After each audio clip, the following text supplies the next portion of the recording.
Seja bem-vindo ao canal católico A Palavra de Vida. Meu nome é Marcelo Hatakeyama, sou catequista das mídias sociais e da internet. Desde já eu venho pedir o seu apoio. Dá um joinha nesse vídeo e se inscreve no nosso canal se você não for inscrito, tá? Fazendo o favor. Muito obrigado. E vamos para o vídeo de hoje. A história da Igreja Católica. A Idade Média. E vamos para o vídeo de hoje. O feudalismo. E a gente acompanha no livro do catequista Fé, Vida e Comunidade. Pois é, a gente vai acompanhar nas páginas 356 e 357. Boa noite, irmãos e irmãs, tudo bem com vocês?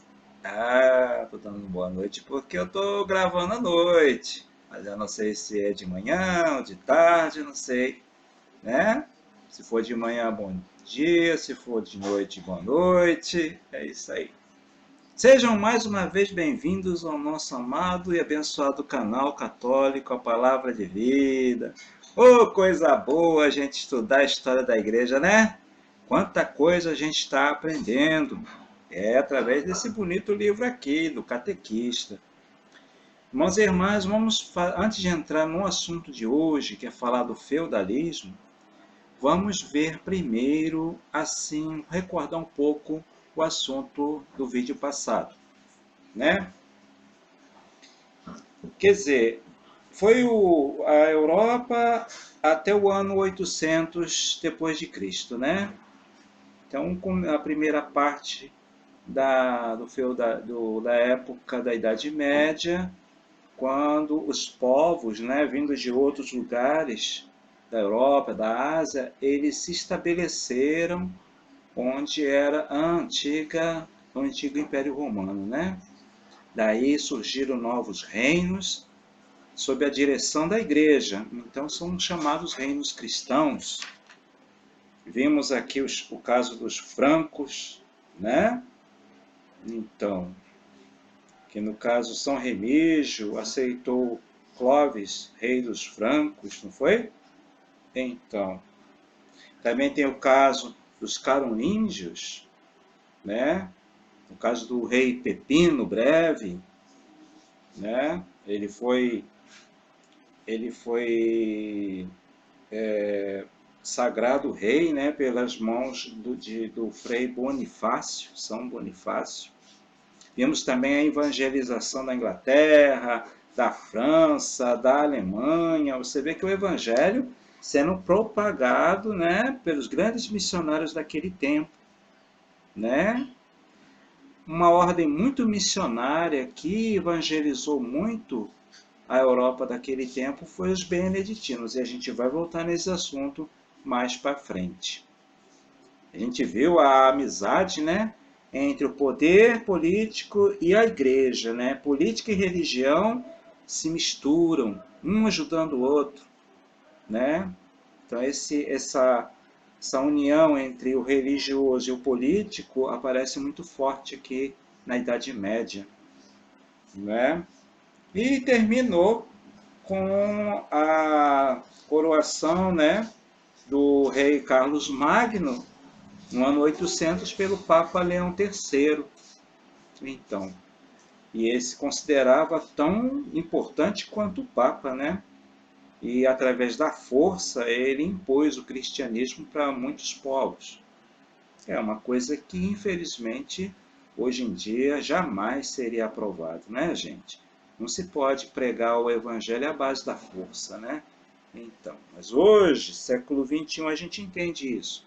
Mas na Idade Média não era assim. Muitas vezes a religião era como se fosse uma ideologia política naquele tempo, tá? É isso aí. E hoje vai falar sobre o feudalismo. Então vamos prestar bem atenção no vídeo de hoje. Irmãos e irmãs, então acompanhando aqui, né, sobre o feudalismo, na página 356, diz assim: na época de Carlos Magno surgiu o feudalismo, um regime que surgiu do enfraquecimento do poder central, unindo autoridades e proprietários de terras. O sistema de propriedade e de economia fechada, sem comércio, favoreceu a organização de uma sociedade fechada e sem dinamismo. Assim, criava-se uma rígida hierarquia, graduação da autoridade. Pois é, irmãos e irmãs.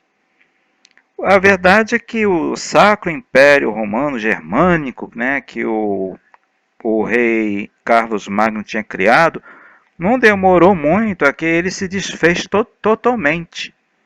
E o que sobrou foram vários proprietários das terras, e cada um deles, né, criou o seu próprio governo dentro das suas próprias terras, que são chamados de feudos.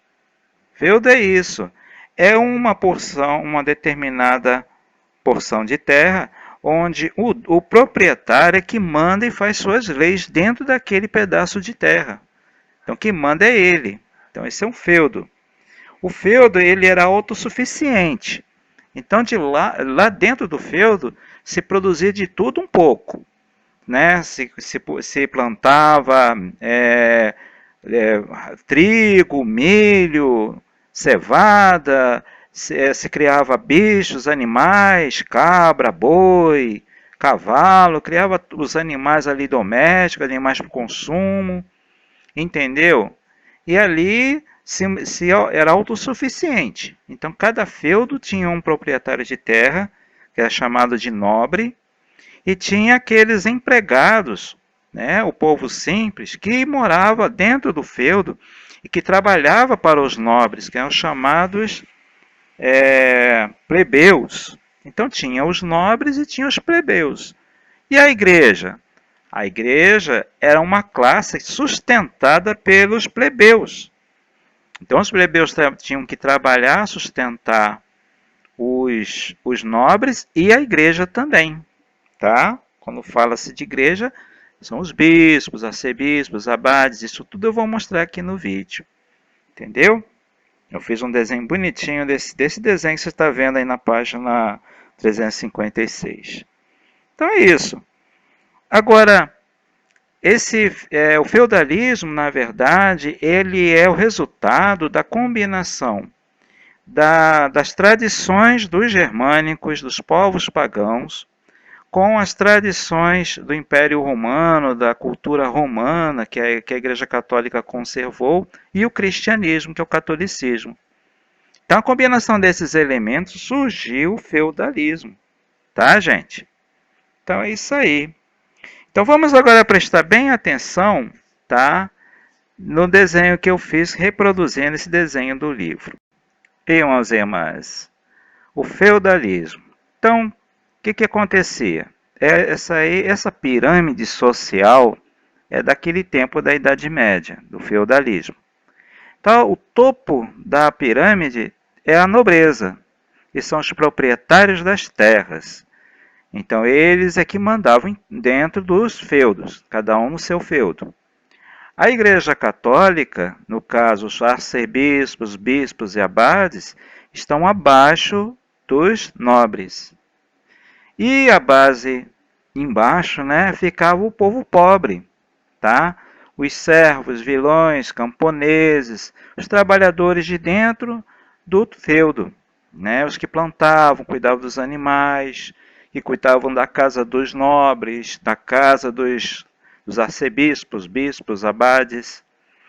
Então, os plebeus, né, que é o povo pobre, os trabalhadores ali, eles tinham que sustentar as duas classes acima. Tinham que sustentar a igreja, as lideranças da igreja, e também os nobres, tá? E é isso aí. Agora, qual é a função de cada um? Os nobres, eles é que administravam, eles é que mandavam em tudo, cada um no seu feudo, né? Porém, entre eles existe uma hierarquia, tá? Então, quem manda mais é o rei, do rei manda no príncipe, príncipe manda no duque, no duque manda no conde, conde manda no visconde, né? E assim por diante. Vai ter uma hierarquia entre eles, tá? Quem manda, quem está acima é o suzerano, né? E quem obedece é o vassalo. Então, por exemplo, o rei é o suzerano e o abaixo dele é o, vamos dizer assim, é o duque. Então, o duque é o vassalo do rei, entendeu? Então, existe essa hierarquia entre eles. Qual a função da igreja nessa pirâmide social? Era rezar e manter e fazer por exemplo, educar todos na fé para que essa pirâmide continuasse dando certo. Então a igreja, os padres diziam para os pobres, né, para os plebeus: olha, Deus criou vocês para trabalharem e sustentarem os nobres, seus senhores, sejam obedientes, trabalhem sem cessar, entendeu? E a missão da igreja era rezar, rezar e manter tudo certinho. Então, quem era o pobre, no caso, ele morria pobre, nunca passava a ser nobre. E o nobre também, ele é nobre para sempre. Se ele nasceu numa família de nobre, ele vai ser um proprietário de terra, entendeu? Ele vai ter o feudo dele, ou ele vai herdar o feudo dele, né? E a igreja é a igreja. Então, às vezes, os nobres, eles entravam para a igreja, né? Mas um plebeu não podia entrar para a igreja. Então, ele morria para plebeu daquele jeito mesmo, tá? Vamos ver aqui o que diz o livro sobre essa pirâmide. Assim diz na página 356. Nessas camadas, os homens nasciam e morriam sem mudar de posição social. Daí dizemos que era uma sociedade sem dinamismo e estática. A nobreza e o clero constituíam o grupo dominante, possuíam grandes propriedades e tinham inúmeros privilégios. A gente lembra que o Papa ganhou muitas terras naquela época, né? Então o Papa ele ficou muito poderoso e ele era chamado de suzerano dos suzeranos, porque os reis tinham que baixar a cabeça para o Papa, né? Então, ele se tornou muito poderoso na Idade Média. A nobreza tinha por atividade principal e preferida a guerra. Nos tempos de paz, dedicava-se à caça. Pois é, a nobreza eles ficavam lutando entre si, né? E quando não tinha guerra, então eles caçavam, né? Os privilégios e a enorme influência da igreja ajudavam o Estado, né? Isso foi se firmando desde a época de Constantino e dos seus sucessores, dos quais a igreja recebeu grande riqueza territorial. Então está esticando lá da antiguidade, né? Pois é, mas a igreja só teve mesmo terras, foi na Idade Média, né, gente? E aí na página 357, os servos e camponeses constituíam a maioria da população. Estavam ligados à terra e não podiam abandoná-la. Por isso, eram chamados de servos. Não eram donos nem da sua própria pessoa. Podiam ser vendidos e emprestados ou cedidos, juntamente com a terra em que trabalhavam. Tá vendo? Quer dizer que o pobre não tinha valor nenhum, né? Só era uma coisa, não era uma pessoa, né? Aí tem aqui o declínio do regime feudal. A partir do século X, pararam as invasões na Europa Ocidental. Houve uma relativa paz. Parte da população rural passou a praticar outras atividades.